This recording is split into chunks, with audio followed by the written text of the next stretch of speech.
Já de volta aqui com o TV Mar News, gente. Olha, a sexta turma do Superior Tribunal de Justiça decidiu reformar uma decisão do Tribunal de Justiça de Goiás sobre o caso de um homem que agrediu verbal e fisicamente sua mãe de 71 anos. A decisão reconheceu a competência da Vara Especializada em Violência Doméstica para julgar o caso com base na Lei Maria da Penha. A gente vai conversar um pouquinho mais sobre esse assunto com Ronald Pinheiro, ele que é advogado, e vai tirar para a gente essas dúvidas. Ronald, seja bem-vindo aqui ao nosso estúdio.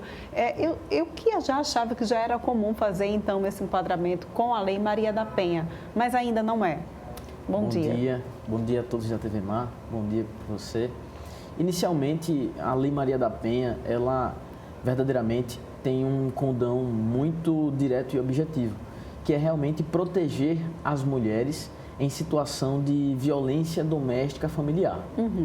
A decisão trazida pelo Tribunal de Justiça de Goiás, ela veio justamente para reforçar esses três predicados importantes, que é mulher em situação de violência doméstica e, por fim, acrescentou a vulnerabilidade, trazendo a idade como um fator decisivo para a delimitação de que o Estado ele deve abraçar, proteger as mulheres nessa condição. Quando a gente fala em violência doméstica, vamos entender direitinho o que é de fato violência doméstica?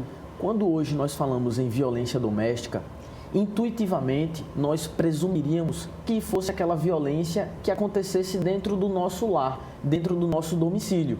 No entanto, hoje nós temos uma interpretação diversa.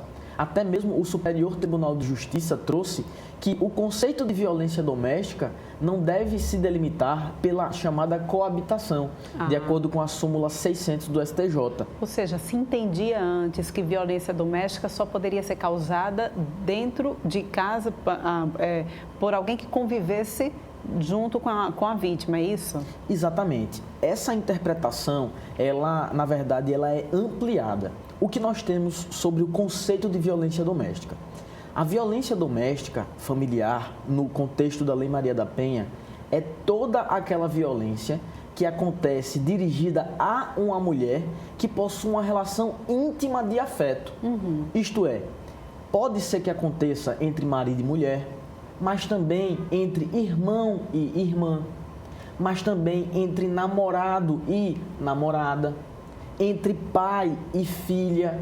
Então, há uma ampliação justamente nesses termos para que não apenas situações onde exija essa necessidade de morada na mesma residência. Tanto assim é que, por exemplo, se um namorado ele agride a sua namorada e não reside na residência dessa namorada, não coabita esse domicílio, ele também poderá se enquadrar na Lei Maria da Penha. E quando a gente tem, então, essa ampliação, né, desses fatores, como que a gente sai ganhando? De fato, o que nós temos é que o objetivo em si é proteger a mulher. E é importante até falar isso, porque nós estamos no mês de março, que é um mês justamente dedicado à mulher, falando dentro de um contexto internacional. Mas hoje o conceito de violência doméstica, ele se amplia, porque antigamente nós pensávamos que violência era apenas a violência física. Hoje se amplia para delimitar a violência psicológica e até mesmo a chamada violência patrimonial.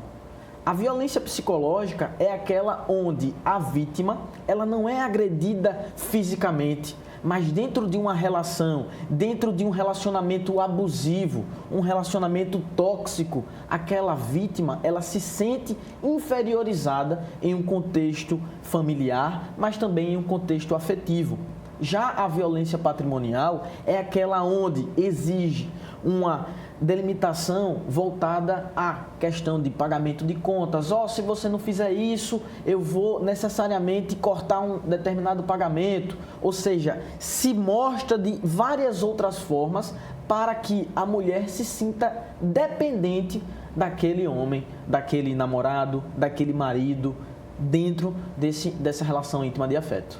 Pois é, e a gente vê uma decisão como essa, né, em que uma senhora de 71 anos foi entendido, então, a vulnerabilidade dela através da idade, não foi isso? Exato. Dentro de um contexto moral, O simples fato de nós termos um filho agredindo uma mãe já é algo que nos causa espanto.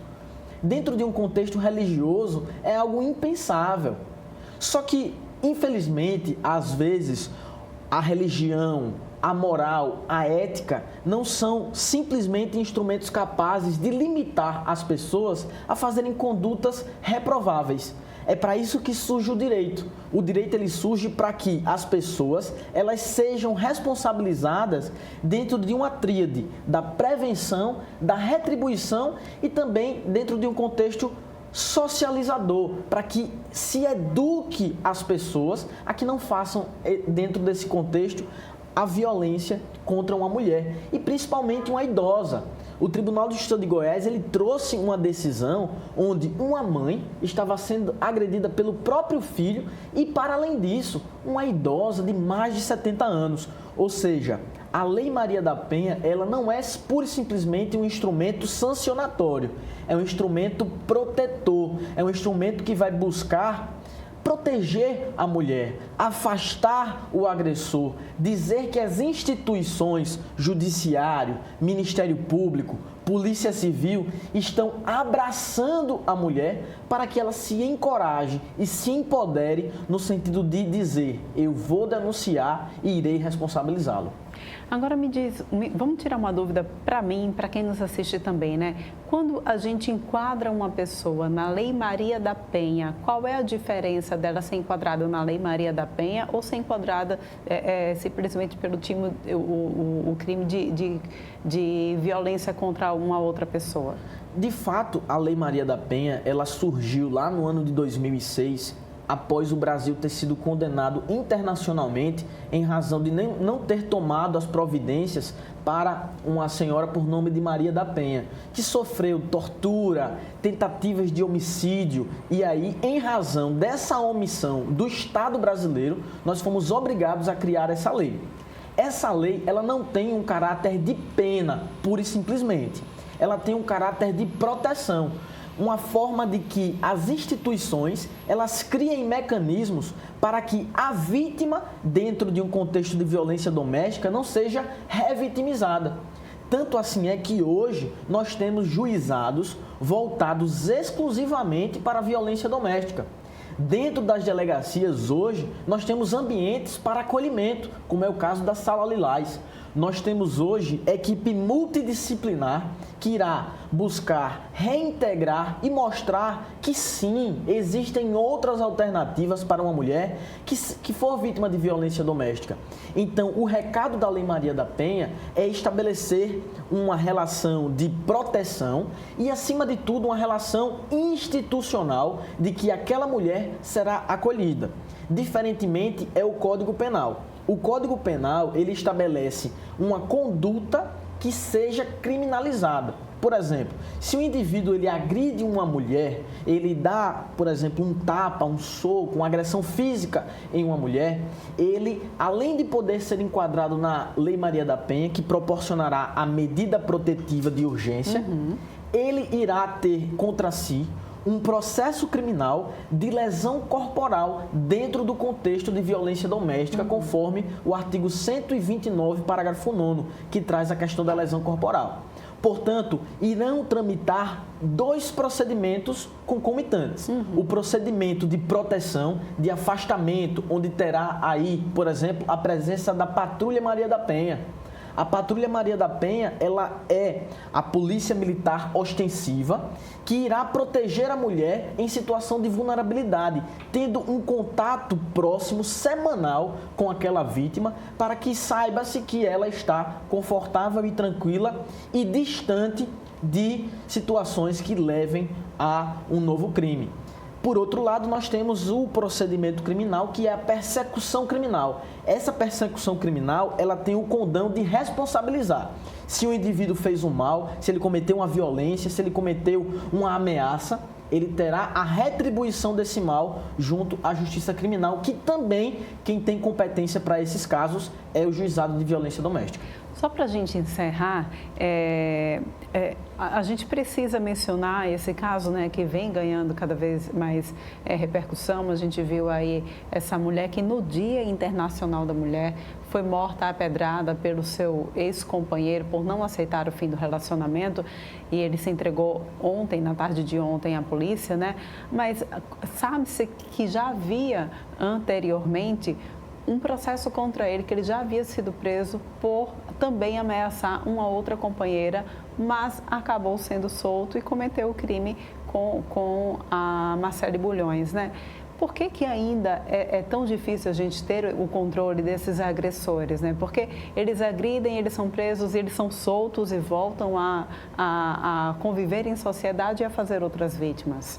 De fato, dentro de um contexto doutrinário, até mesmo em sala de aula, eu converso muito com os meus alunos sobre quais são os motivos pelos quais, em que pese nós tenhamos uma legislação que seja de fato benéfica para a mulher, nós ainda vemos que os índices de criminalidade voltados à relação de violência doméstica e familiar, eles não estão reduzindo como deveriam estar reduzindo. E, infelizmente, nós ainda temos um contexto cultural que tem favorecido a elevação desses índices. Ou seja, a dificuldade da mulher se dirigir a uma delegacia de polícia, a pressão familiar que a mulher sofre para que não dê início a uma persecução criminal. E, por outro lado, tem também a sensação incorreta e negativa da impunidade. Então, muito se acontece em razão desse conjunto de fatores. E o que é que nós precisamos fazer para que possamos reverter esses índices? Dentro de um contexto jurisprudencial e até mesmo voltando para um contexto científico, acredito que o melhor mecanismo para que possamos reduzir é, sem sombra de dúvidas, o contexto pedagógico. A partir do momento em que o pai, a mãe se respeitam, nós já estamos dando um ensinamento para os nossos filhos. A partir do momento em que um professor ou uma professora diz que é errado uma violência, seja ela qual for, nós estamos educando. E por outro lado, se a educação, se a fé, se a ética, se a moral não reprimir todo esse contexto, aí sim vem a reprimenda da sanção penal. Muito bem, então muito obrigada pela tua participação aqui no nosso estúdio. A gente volta a se encontrar em outra oportunidade, tá bem? Eu que agradeço, é muito bom tratar de um tema tão importante com ouvintes, com telespectadores de extrema qualidade. Muito obrigado. Muito obrigada. E olha, gente, a Hora Única iniciou hoje um plantão que olha de transplantes, né, com várias facilidades para quem quer garantir aquele sorriso perfeito, viu? Fernando Palmeira esteve lá mais cedo e mostra pra gente como é que tá a movimentação lá no plantão e essas facilidades. Vamos ver. Muita gente já está feliz, realizado, de volta ao sorriso, ou sorriso ampliado. E a Hora Única garante isso com tecnologia e equipes de profissionais de referência. É a partir desse dia 10, um plantão especial para você ter o implante dentário com o seu sorriso de volta. E eu volto a conversar com ele aqui com muito prazer, esse cara que entende de sorriso, Dr. Denner Padilha, nos fala desse plantão e até quando vamos devolvendo o sorriso e a saúde bucal desse pessoal. Isso aí, Fernando, um bom dia para todos, né? Gostaria de fazer um convite primeiramente, né, para os telespectadores aí da TV, para as pessoas que precisam, né, Fernando, de fazer o tratamento de implantes dentários. Você que está nos ouvindo, está nos vendo, já perdeu um ou mais dentes, né, e tem um sonho, né, de fazer esse tratamento, né, uma necessidade, né. Então a Hora Única preparou esses dias, né, 10 e 11 de março, né, sexta e sábado, né, com horário estendido de funcionamento para você fazer seus implantes dentários, vir até a nossa clínica, fazer uma avaliação completa e dar start nessa transformação. Não é verdade, Fernando? Eu gosto muito de conversando com você, a gente desmistificar os medos, aquele que tem hipertensão, tem diabetes, ou mesmo do dentista. Vem para esse pessoal que é indolor e que o mais importante é ter a saúde bucal e o sorriso mais belo. Perfeitamente, isso mesmo. Muitas pessoas têm trauma, né, de dentista, tudo mais, né? A Hora Única, ela tenta minimizar isso, né? De várias formas. Por exemplo, até o nosso jaleco, ele tem uma cor diferente, né? Para quê? Tem aquelas pessoas que têm síndrome do jaleco branco, né? Aqui na Hora Única, o nosso jaleco é vinho para diminuir essa sensação de, poxa, tenho medo de quem tem jaleco branco e tudo mais, né? e várias coisas também que a gente faz ao decorrer do tratamento para minimizar esse trauma, né? Eu sempre falo que ninguém gosta de vir ao dentista, né? As pessoas vêm porque é uma necessidade, né? E se não vir, pode piorar, agravar a situação. Então, deixo aqui o convite para você que tem um trauma, tem um medo de dentista. Aqui na Oral Única a gente tem um cuidado especial para você e pode ter certeza, a gente pode te ajudar. O próprio ambiente aqui é muito acolhedor, é tranquilizador, o sorriso das recepcionistas aqui na Avenida Jatiuca, bem vizinho da Bodega do Sertão, é prático, fácil. E falar em fácil, facilidade, quem chega já chega sorrindo aqui, mesmo com a mão na boca, porque tem um cheque ali bem grande aqui. É verdade, Fernando. Facilidade total, né? Sim, tem um cheque ali. Por que aquele cheque? As pessoas que vêm até a clínica aqui têm direito a indicar 2 pessoas, perfeito? Indica 2 pessoas aqui e concorre a um cheque no valor de R$2.000. Então, assim, você, ao estar vindo na Oral Única, você já pode estar ganhando, né, esse prêmio aí que a gente dá para as pessoas que concorrerem. Então, a dica é essa, que a gente está aqui exatamente para dar facilidade total, garantia, o sorriso novo, a saúde bucal e esse serviço aí que tem no plantão desse dia 10 e dia 11 aqui na Oral Única em Jatiuca. Convida mais o pessoal, doutor Dena. Exatamente, pessoal. Então, fica aqui o meu convite de você conhecer o maior complexo odontológico, né, da cidade de Maceió, e vim aqui fazer o seu tratamento de implantes dentários, lentes de contato dental. Nós estamos aqui, como o Fernando muito bem falou, ao lado aqui da Bodega do Sertão, né, na antiga Avenida Jatiuca, né, Fernando? Isso. É bem próximo à orla da Jatiuca. Então, fica o meu convite, uma ótima sexta-feira a todos e um ótimo final de semana. Sorri, a vida é isso, é sorriso, é alegria. Faça como eu, sorrindo para você, e do Chico, que também conhece muito bem o serviço Oral Única, imperdível esse plantão nos dias 10 e 11, esse começo de final de semana. Com as imagens do Chico Nogueira, aqui da Oral Única, Avenida de Jatiuca, Fernando Palmeira, para a TV Mar da Organização Arnaldo de Mello, no canal 525 NET. Claro! Muito bem, então, obrigada, né? Esse sorrisão aí do Fernando já me faz rir também, né? Com imagens do Chico Nogueira. Muito bem, gente. Olha, vamos agora para aquele momento em que a gente abre espaço aqui do nosso programa para ver mais uma análise de Arnaldo Ferreira, falar de política agora. A confusão está formada. A Câmara dos Vereadores tem 2 presidentes ou um presidente? O novo presidente, Sérgio do Sindicato do União Brasil, diz que tem autorização judicial. Quem é o presidente da Câmara? Autoridade judicial, o juiz Dr. Carlos Bruno mandou um ofício ontem para o oficial de justiça, comunicando o antigo presidente, né, do biênio 21 e 22, e o presidente, a partir desde o dia 1º de janeiro, eu tomasse posse. Quer dizer, o senhor está vindo aqui para já comandar a Câmara? Eu vim, desde ontem, já estou aqui já como presidente. E a CPI do lixo? CPI do lixo, vamos aguardar. Ele ontem mandou uma liminar desconsiderando todos os atos que o ex-presidente fez. E aí assim, a gente vai ver também juridicamente o que pode ser acontecido. Eu não posso responder sobre a CPI nesse momento. A confusão está formada.